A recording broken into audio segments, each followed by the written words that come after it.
The day of the school festival had arrived, and that morning Megumi was searching everywhere for Tomoya. Even checked the audio-visual room, but he was nowhere to be found.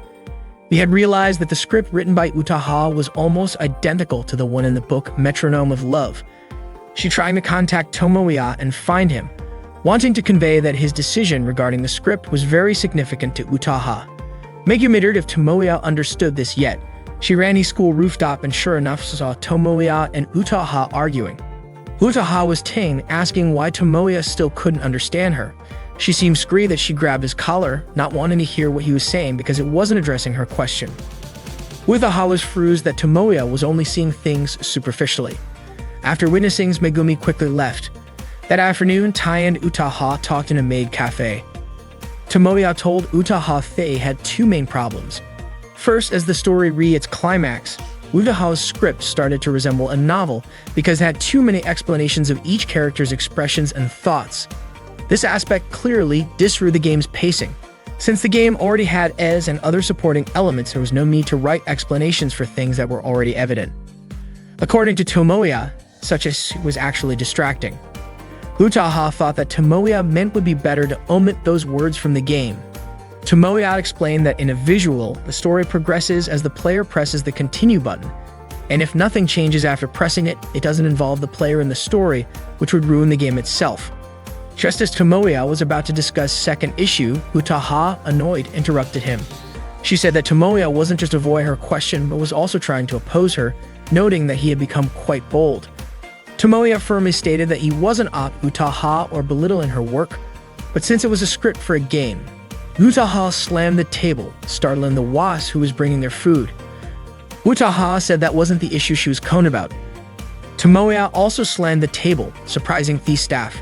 He asked what Utaha's problem was, stating that game was a collaborative effort where everyone poured their heart and soul into making it. He confirmedly said that the script couldn't be the story was indeed amazing, but its delivery was the problem. Tomoya also admitted that he was really angry at Hit for realizing it too late. His words brought tears to Utaha's eyes. Tomoya begged her forgiveness. Utaha remained silent, continued to cry, making Tomoya more panicked as all the cafe patrons watched them. Tomoya and Utaha continued their conversation outside the Tomoya said that it wasn't Utaha's fault, but his own as the dyer, and he hadn't realized it because he had only been reading from text files. His perspective was clouded by the incredible story, especially the second part, which felt more like a novel, so the script wasn't suitable for a game. Tomoya assured her not to worry because there was still time to fight. He pleaded with Utaha to revise the script, but if she was unwilling, Moya would do it himself, even if it might lower the story's quality, because he was the director. Even if Utaha insisted on doing it, Tomoya would still proceed. That night, Tomoya started working on the script. Meanwhile, Megumi called Eriri and told her about Utaha's script needing a rewrite, and that Tomoya was going to fix it himself.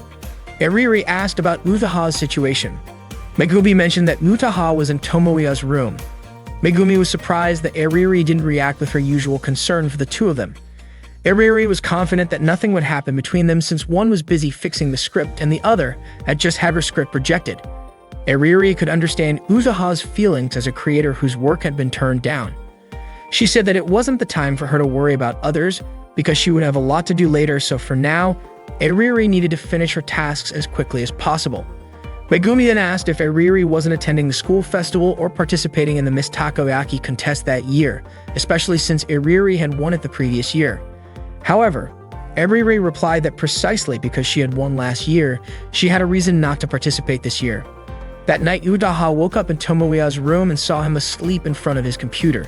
She covered him with a blanket and immediately began working on the script revisions. The next morning, Tomoya suddenly woke up, feeling panicked because he had fallen asleep. Utaha greeted him and said that the timing was perfect because she had almost finished reviewing the script revisions. Utaha explained that she tried to understand Tomoya's opinions while checking the parts that needed improvement. She had also marked sections she disagreed with or found clearly wrong, corrected missing words and typos, and added comments in several areas. Utaha then invited him to start the discussion. Tomoya was astonished to see so many revisions. Utaha mentioned that her award-winning debut manuscript had received twice as many revision notes from Mr. Mashida, and that it took about 2 years to reduce the notes to double digits. Utaha stated that writing isn't an easy job, so it's impossible for the first draft of her script for the game to be perfect right away. They began the revisions with Tomoya showing some text and dialogue to be included in the game. Utaha realized that light dialogue would be incorporated into the game, and she was confident she could finish it in a day. However, according to Tomoya, that wasn't necessary. Utaha only needed to review the revisions he had made. Utaha said that revising that part wasn't difficult, but the problem was incorporating both scripts into the game, especially since the two scripts had different story directions. Meguri's route had an action-adventure theme, while Ruri's route was a tragic romance. In Meguri's route, the story returned to the present time, whereas in Ruri's route, it depicted wandering aimlessly forever. In Meguri's route, everyone except Ruri ended up happy, but in Ruri's route, only Ruri and the protagonist found a small happiness. Utaha said that if Tomoya wanted to include both scripts in the game, the theme would become chaotic. Tomoya responded that Utaha was thinking like a novelist again, whereas having many mixed themes with unpredictable story directions was one of the strengths of dating simulation games. Tomoya mentioned two rules in dating simulation games. First, the female protagonist must be cute, and second, the game shouldn't be bound by rigid rules. Utaha then asked if the game Tomoya was making had the freedom to choose one of two routes with different story directions. However, Utaha's assumption was wrong. Tomoya said there would be 3 routes, with the third route being a beautiful ending where both Meguri and Ruri remained alive and found their respective happiness. Utaha called Tomoya foolish for adding another route in the middle of development that had to be completed by that weekend. If the script wasn't finished by Monday, Riri would struggle to create the illustrations. Utaha then asked why, if that was the case, Tomoya was doing something so ridiculous.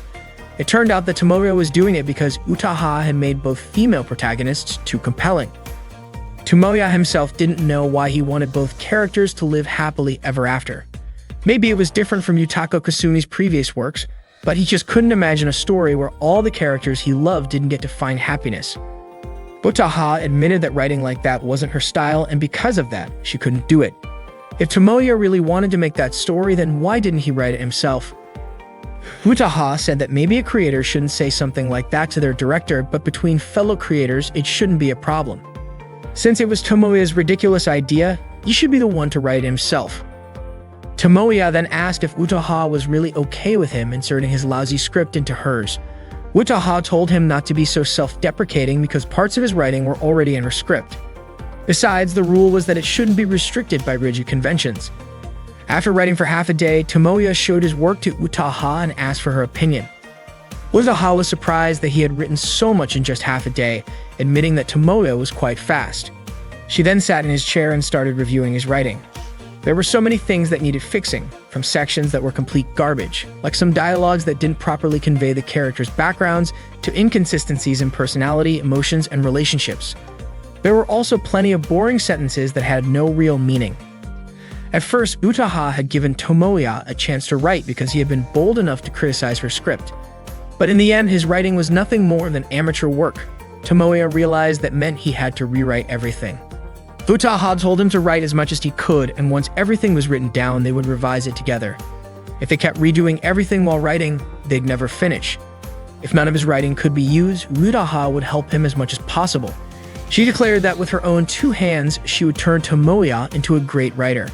That night, Tomoya worked hard to complete his script while Utaha soaked in his bathtub. As she bathed, she found herself crying as she remembered her conversation with Tomoya on the school rooftop. After finishing her bath, Utaha asked how far Tomoya had gotten. He told her he had reached the scene of Ruri's farewell. Utaha then sat in Tomoya's chair. Tomoya asked what she thought about giving players the option to chase after Ruri. Unfortunately, Utaha was too sleepy to think at that moment. Tomoya told her to get some rest, and Utaha asked him to wake her up in 2 hours. Before going to sleep, she unbuttoned her shirt on purpose. Not long after, Tomoya grabbed a blanket to cover her, but the moment he saw her exposed skin, he immediately screamed in shock. The next morning, neither Tomoya nor Utaha attended the school festival events and only showed up for the bonfire. That morning, Utaha asked Tomoya if a neatly wrapped up ending like that really existed. She didn't want to say it, but she felt that Ruri didn't deserve happiness because she was too obsessive. She even eliminated Meguri and the other female protagonists just to have the main protagonist for herself. However, Tomoya actually liked that side of Ruri. Utaha then asked if he liked Ruri more than Meguri. Tomoya replied that he liked both of them because they were both special heroines. He said that Meguri and Ruri fought over the protagonist, got jealous, and made everyone laugh and get frustrated. Wasn't that the kind of unpredictable ending everyone wanted to see? Utaha admitted that it was absurd, but she wanted to see it too. Tomoya then apologized to Utaha for ruining her script, changing the characters' personalities and backstories. Utaha, however, said that even though her characters were changed so they could live, they were not dead. They were alive, crying, laughing, and loved by everyone. Playing the game made Utaha happy, excited, and thrilled. The script wasn't just written by someone else, nor was it solely hers or Tomoya's, it was their original final scenario.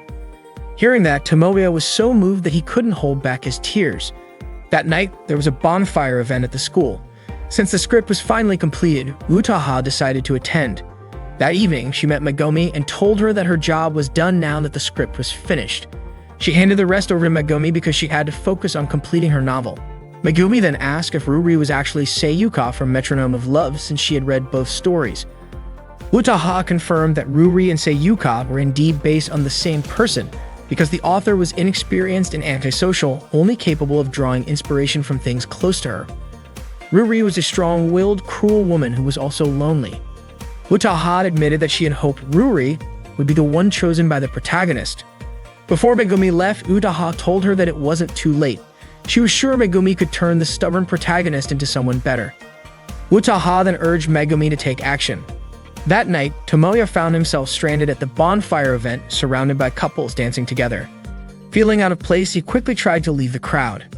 Just then, he heard a voice calling him Big Brother. Tomoya turned around to see Megumi addressing him, telling him not to leave Ruri all alone like that. Megumi approached him and said that she was Ruri, the one who had been calling out to Tomoya for years. She then took his hand and told him that at that moment, she was both Ruri and Seiyuka. As she led him into a dance, Utaha and Eriri watched them from a distance. Eriri, inspired by the scene, immediately started sketching them as they danced together.